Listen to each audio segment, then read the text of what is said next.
It is a pretty easy ride going from analyst to consultant where you're basically ticking off basic criteria, which 99.99% pretty much get it. But that jump from consultant to manager, that is a whole different story now. And partners are looking for particular things. And as an analyst to consultant, they're really looking for core consulting skills and utilization. But going from consultant to manager, the first thing they're really looking for is how much money you're bringing into the firm, which I've been putting off thinking about. There are two ways that you can show this. The most obvious way is sales and how many projects are you selling, and more importantly, how much money are you making off of each project. Now, implementation projects, they run for longer and they usually need more people on them. So you're pretty much bringing in more money than you would on a strategy project. And implementation projects are honestly where the money is at. And the second way is managed revenue. So essentially, as a manager, you'd be managing different people. Now, each person is charged to the client for a different amount. And essentially, how much money you're charging each one out is how much money/revenue you are managing. And that is called managed revenue. And that does also count sometimes in certain firms to how much you are essentially making and bringing into the firm.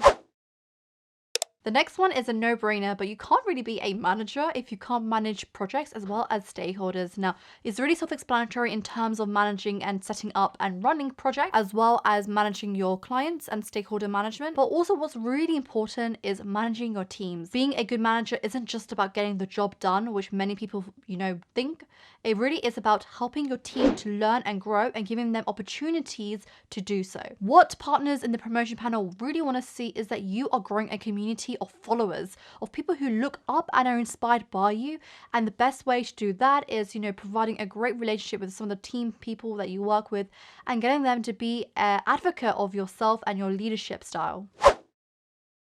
Not going to lie, the next one is incredibly boring, but it does play a huge part in your promotion panels and it is important, and that is how much risk you pose to the firm. And as an analyst or consultant, you're not going to be doing a lot, really, to be honest. You're not going to be in the room with the client by yourself, front, left, and center. You're not going to be speaking at conferences. But as a manager, eminence becomes really important, and essentially you are representing your firm's brand, and that's when you talk to newspapers, when you're doing conferences. And I guess in some way, it's me doing this YouTube channel where whilst I, work at Deloitte and hence, my experiences are really being spoken about Deloitte, and hence I could tarnish a brand at any moment of my firm, and that essentially probably does play a huge risk to the firm. And to mitigate that, don't be a knob, be someone that your firm thinks is professional. And I would really recommend trying to do 6 months at least of some sort of eminence work. It could be a few conferences that you're spoken at, a few things that you're doing where you're writing articles externally, but that essentially shows that you have an external presence and it's not deemed to be harmful.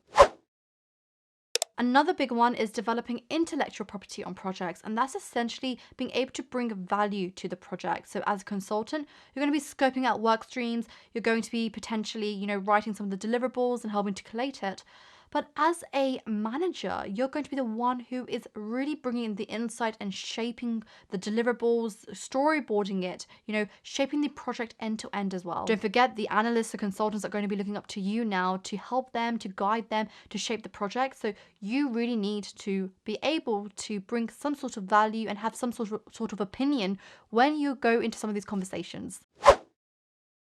A couple of weeks ago, I spoke about skills that you need to have to be a consultant, but as a manager, you really need to up these skills like one whole level. So for instance, I spoke about leadership presence, and that's about instilling confidence in your client and your team, but you need to take it one step further now and be able to influence them and influence their decisions they make. Another example is with business and technical knowledge. The consultant will know the latest trends in the industry, but as a manager, you need to be able to use these trends. Another one is business and technical knowledge, and as a consultant, you need to be able to know the latest trends in your industry, but as a manager, you need to be able to have an opinion about them and also use them to improve the business problem, the client problem that you have. There are also some things which a lot of consulting firms don't really assess on, so to say, but I think are really important and will help you stand out. Being able to manage upwards to directors and partners, as well as entrepreneurship. And I'm going to focus on entrepreneurship a bit because I'm pretty passionate about this topic.